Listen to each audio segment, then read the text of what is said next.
not from the home to the home by my channel. So, in the channel, I did wishing African nurses green uniform. No, a wishing that them proceed ye, a watching them for baby to ma'am, a dame pain. I can say it's been here up on uniform year. Green uniform, your nurses green they were. Now, white uniform. Now, you be here, you need a tailor's chalk. Made by mark and another wood chalk. Now, you be here, you ruler and neighbor Georgia and lines, Now, you tape measure, and then I had by a marking for measuring. Now, you need scissors. The markers in you been here. Then I had by and they better marking our uniform now. Need a uniform on the right side and the wrong side. Into the wrong side, with the chalk and the mark, not a mistake in finding right side and the wrong side. See, I may be in the using the hip measurements in a butcher a uniform. Into the hip measurements now, 23 inches, but or somehow loosening. Me and 24. Into 24 no HM2 or 12 inches. 12 inches no, na me de 4.5 inches. Count for allowance because on soon team impaired allowance kesi. Impaired allowance kesi or hunting you see 4.5 inches. 4.5 inches na need that and the baby account. No, 4.5 or your fabric count also. Into no, you na yes soon the length. Dress length no, or 27 inches. Now, me mark 27, I'm need 3 inches account. Now, 30 inches. Into 30 inches, and I'm mark. I can see baby a fold in do it. Until me mark you, yeah, na me the mirror no. With the each line and not the knee, China, why easy na on chacha.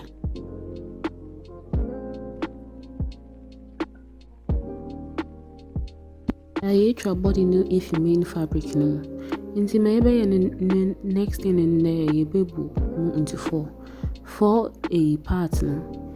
Zip line didn't you know. The nature didn't you folding because necessary uniforms no zip no name. Mostly zips no name. Nani zipper line is here 1.5 inch. Allowance near 1.5. Into my maid bedding can so I and there, me mark my half inch. Half inch no mostly me madam mark half inch for stitching allowance. Stitching allowance on the shoulder line. We are no me susu. Actually across back maybe across back no 10.5 into h 5.25 inches. Now me the half inch count. A quarter inches count more 5.5. Now, ni shoulder slants near half inch into me use me stitching allowance no me dashing. Now, you are the front waist shoulder to front waist 9 inches. The front waist your new waist like no number from away from the baby or small woman. Mrs. Sunni or the original waist no or 12 inches no. And sana in kernel the length of the dress. Na ma so for underbust. Also 1 inch for underbust. Baby, I measure 8 inches now.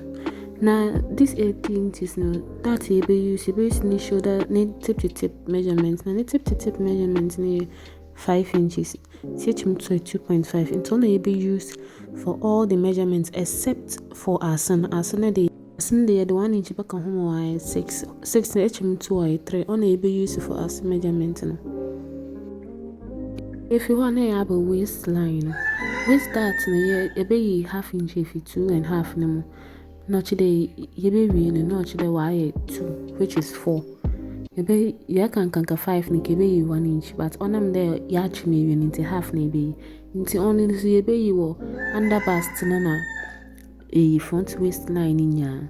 But line you but draw 50 shoulder no kissy underbust in the front waist as ya asinti. That a nip measurement ni benya womb because of that no start with the shoulder. As you can see, no my draw line a straight lines that lines. My draw after baby I made a mistake no so my cancel na me label no. I come maybe in a label no back and front not the one bominium. It's on about shoulder line. I measure 5.5 for shoulder line. It's maybe in a me so that interval no one. Na me mark it half inch that interval na me mark ka ho ma oye 6 inches. Into 6 inches no another half inch ka ho ma oye 6.5. No chede mean loose one shoulder line. We shoulder slant no.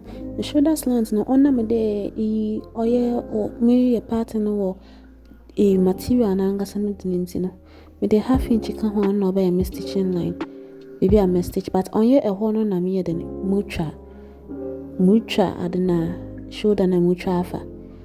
It's important to be on video no. Inti me shoulder to bust and a shoulder to chest line. Ono ye 4.5 inches. Na me wie no pomesani yi maka 4.5 na eche me 2 a ebenye 2.25. E wona na me mark ni across chest. Ni across chest na ye 10 inches. 9 inches. Na me de half ka ho mo ye 10 and sana me de half stitching allowance na what that na mu no. Me sana de ka ho mo ye then oye 11 inches. Inti oye 11 inches ni wie no. Me sana super bust no. Ne bust ye 21 inches.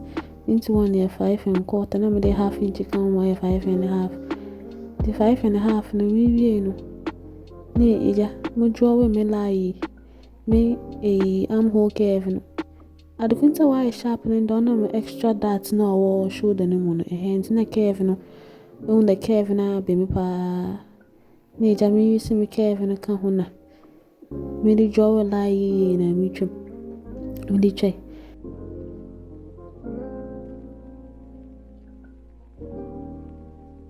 nti me free one e ja me ba be an neckline no one back here and fold one be away fold no in each and then be an zip line one or any. Until then, you mutual no measure 4 inches, then each in the mutual to measure 2 inches. Not in common, neck intervals near 2.5 inches. Was at the end, Mussulman, the bed. I bet to on that into 2.5. No, they just me carry me the marking. Me round necky. Why they very round the bison should I have very round the baby. Nija, me the trend, I don't know. Into me, Nija, Miss Nancy, me shoulder. Me the 2 baby, I may measure at 3/4. But I ain't going to me traffic, whom be whom, our mutual, oh yeah.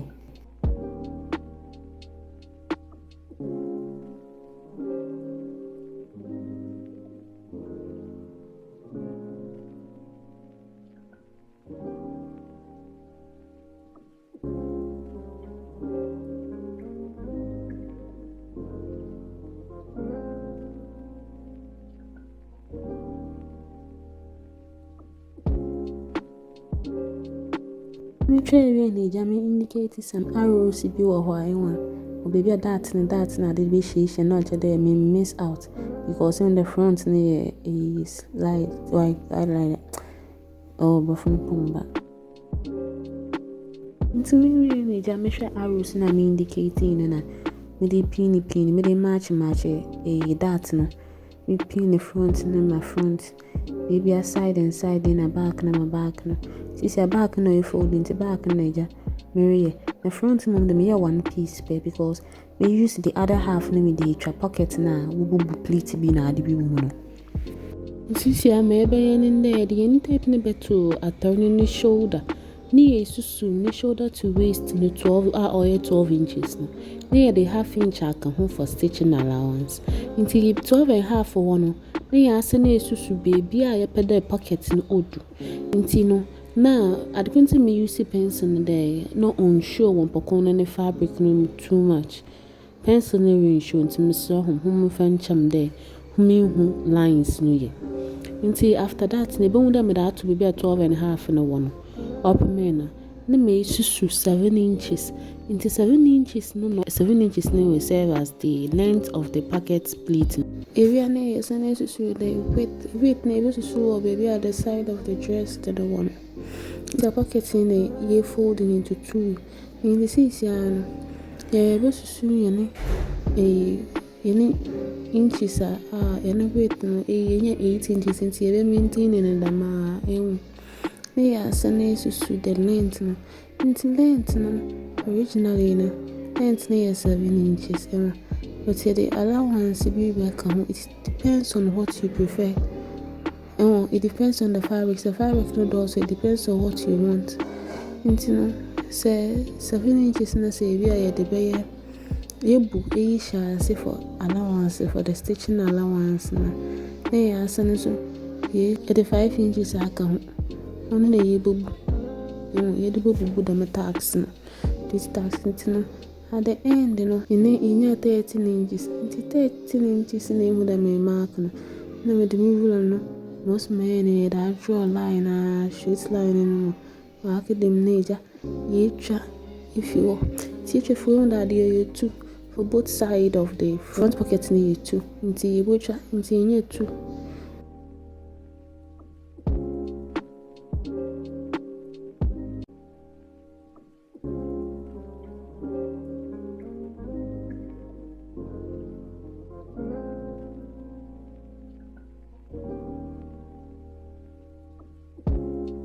So I did bend the fat turn on the front side. Now, you check first thing I check the paper on the bottom from the right and wrong side. Now you measure your knee a 12 and a half. Until you measure 12 and a half, now you mark you. Now you draw a straight line out too. Actually, you only be 12 and a half no pocket no. You only be a pocket now no paper. Until you measure now you send you susu. You need 7 inches no. Nti susu 7 inches ni wia na eno so ya mark ato ya mark a straight line item that all ye one of the pockets na you try no na first thing first ye that to a maybe 7 inches no do no pocket in length na ye bu intro na ashin borderline ye bu ashin na ye pin the pin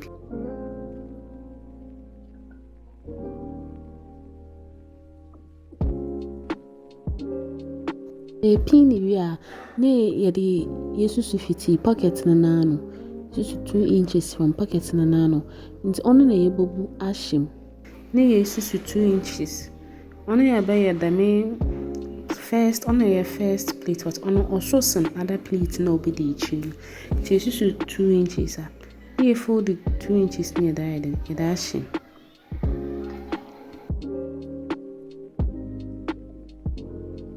A pin or not to that. No, we are. They are saying it's 1.5 inch. So it's 1.5 inches now.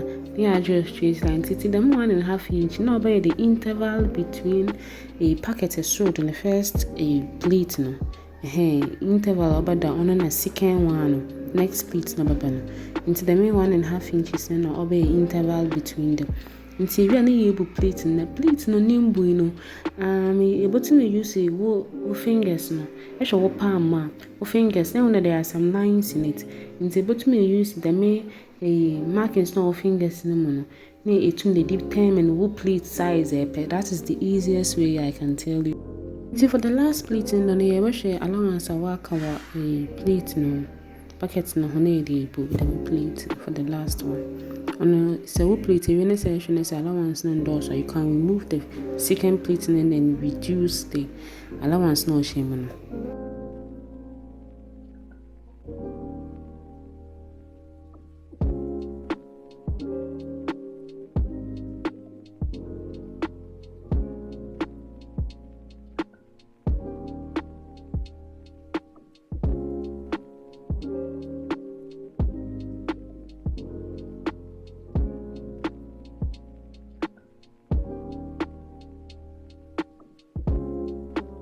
Last plate in the on side due to second one or the baby 1/2 inch or so.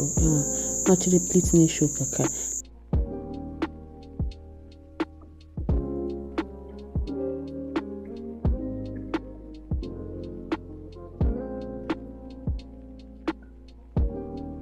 The baby member the on a knitting machine or and I said your bottom in knit now I knit.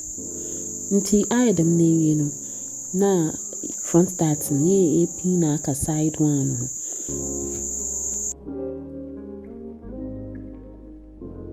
The pame that near for the front, no, them his ya why. na me sanso ye back no come fine ye no pon na ma ye knitting na me be ye ni nya se knitting machine no problem I knitting mama be notice the corner man pam because you the baby scalabet into shoulder na the median half inch for stitching allowance be na stitching line each or shoulder one map on shoulder na even banana yarabo bonwa be in there the pin bosusu side and side nyam yeah make sure the armhole ni nya share because me try armhole no preko nti the bosusu much that say yarabo bonwa yembre wo adana yarabo hono on shifting my problems nti ebe make sure the waist back waist and front waist no so share nti na ede pin bosusu Interior na yeba the chest line the original bust na go say 21 but on them 21 HM2 or 5 1/4 but on them the or bust ni kind of loose nintino them the uniform nintino here na the quarter come or half a 5 1/2 which is 11 into 5 1/2 now area na why 22 inches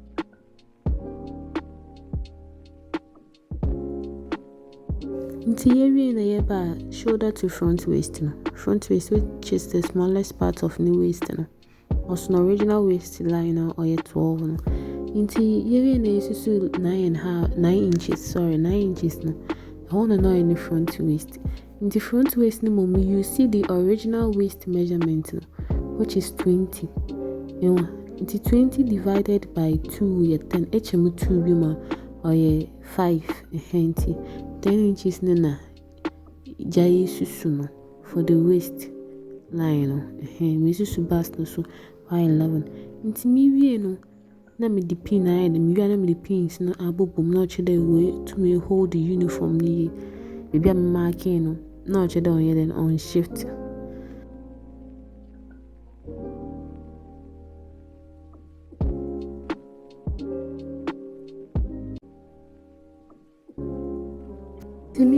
me mark it shoulder to waist original waist no 12 inches me mark it to because me pede me me measurement be but me use it my make measurement I just marked it me mark it happy na me jump by front waist line which is 9 inches from the front waist line 9 inches one measure 6 inches I want to mean a hip baby am born hip measurement afroba na pia botumi susu no bia na hip no bedu nti na hip measurement na 24 ye chemu 2 or 12 na ye sanso chemu 2 bi ma or 6 nti ye wie na yenya ye 12 no which is na hip no na ase no wie so na me de pins here then me susu ehwo no ma wie na me ba ase no ase hold the ase baby address length na ngasa wono on me the 3 inches car hip measurement no na me the but sorry when show or camera no munti who me who ask no so who fenchem I na year 24 until 3 inches can ho be 27 divided by 4 no is 6 3/4 6 half na quarter